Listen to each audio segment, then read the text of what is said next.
Yao Ming was arguably the most influential player in recent history, and by influential I mean from a business standpoint. The popularity of the NBA started to skyrocket in the 2000s, and a lot of that had to do with all the superstar talents starting to come in. But Yao, on the other hand, was the major factor for basketball's rapid growth in China, which is now the NBA's biggest market.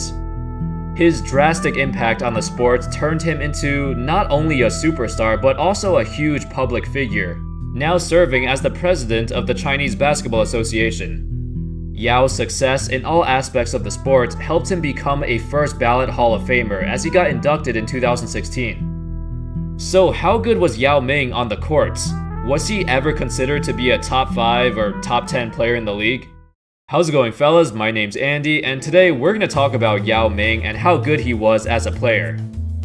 To start things off, before Yao even joined the NBA, he played on the Shanghai Sharks. By his 5th season on the team, at 21 years old, Yao became the best player in the entire Chinese basketball league. He was averaging some crazy numbers, over 30 points and 20 rebounds a game, shooting a ridiculous 76% from the field, and led his team to a championship. Eventually, Yao would get drafted by the Houston Rockets in the 2002 NBA draft. Although it was unclear at the time if he was the consensus #1 pick when it comes to talent, but every team in the league knew that Yao would provide so much more than that. They knew he had a massive following from the Chinese audience, so any team that got him would draw in a ton of more viewers and a ton of more money from the Chinese fans. That was the main attraction with Yao. Even if he became a bust, he was still a moneymaker. A lot of teams tried to trade for him on draft nights, but the Rockets didn't budge. Anyway, in Yao's rookie season, he got off to a slow start, but about 2 weeks into the season, he had his breakout game, in Los Angeles of all places, although Shaq was injured and not playing. In fact, before they even met each other, Shaq did not really like him that much. He didn't like how the media was anointing Yao as the next great center, even though he didn't do anything yet. In a TV interview, his remarks drew some controversy. Wang Zhu, whatever your name is, you want some of Shaq food? Come get it. I'll be waiting for you. But none of this fazed Yao. On November 17, 2002, the Rockets faced the Lakers and Yao scored 20 points on 9 for 9 shooting. Shaq wasn't playing, as I mentioned earlier, but it was the first instance where everybody started to think Yao could become the real deal. His combination of size and skill was something that the NBA has never seen before.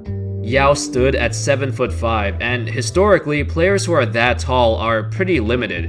They either have poor stamina, bad coordination, or are just really slow. But that wasn't the case with Yao. He was nimble yet strong. Nobody could move him in the post because his legs were like tree trunks. It wasn't until 2 months later in January where Yao and Shaq would finally face each other. And with Shaq being healthy now, it was a much harder matchup for Yao. Shaq dominated him in the scoring department, but Yao registered 6 blocks, a lot of them on Shaq. And the Rockets won the game in overtime. Through the years, Shaq's relationship with Yao gradually improved, and by the end of his career, he had a tremendous amount of respect for him. Even saying that, if he didn't have those injuries, he could have been up there in the top 5 centers to ever play the game. That's pretty cool considering that Shaq barely ever compliments other big men who are younger than him. Yao finished his rookie season with averages of 13.5 points, 8 rebounds, and almost 2 blocks per game, shooting 50% from the field and 81% at the line, as he narrowly lost the Rookie of the Year to Amari Stoudemire. As Yao's career progressed, he continued to improve in all aspects of the game. Coming into the league, Yao was given the label of being soft, but he quickly changed everybody's perception. He started to be more physical down low when grabbing rebounds and going up for blocks. His post-up started to get sharper, crisper, with a stronger, more explosive finish. But more importantly, Yao had a very soft shooting touch. His elbow jumper was solid, and he was a great free throw shooter at 83% for his career. By his second year in the league, he was averaging nearly 18 points and 9 rebounds a game, improving his scoring efficiency as well. As for the Rockets as a team, they didn't find much success until they made a trade to acquire Tracy McGrady in the summer of 2004. This paired Yao with a top 3 wing player in the league, but as we all know, the era of T-Mac and Yao did not live up to expectations, mainly because of injuries. From 2005 to 2009, the Rockets won more than 50 games in 4 different seasons, but they never got out of the first round until 2009, and in that year, T-Mac and Yao were injured anyway. Individually, Yao had his best seasons during that time period. From 05 to 09, he averaged 21 points, almost 10 rebounds, and 2 blocks as the second option behind T-Mac. Well, I guess they were both first options, but T-Mac always had the higher usage. Honestly, it would have been better if the Rockets tried to run more of their offense through Yao instead. T-Mac was already declining by the time he got to Houston, and he got injured even more than Yao, so it was hard to integrate him back into the offense every time he came back. Yao was a more efficient scorer and also anchored the Rockets' defense very well. During his healthy years, the Rockets were always in the top 6 for defensive efficiency. Unfortunately, those healthy years were few and far between. By his mid-20s, Yao started to get a myriad of different foot injuries.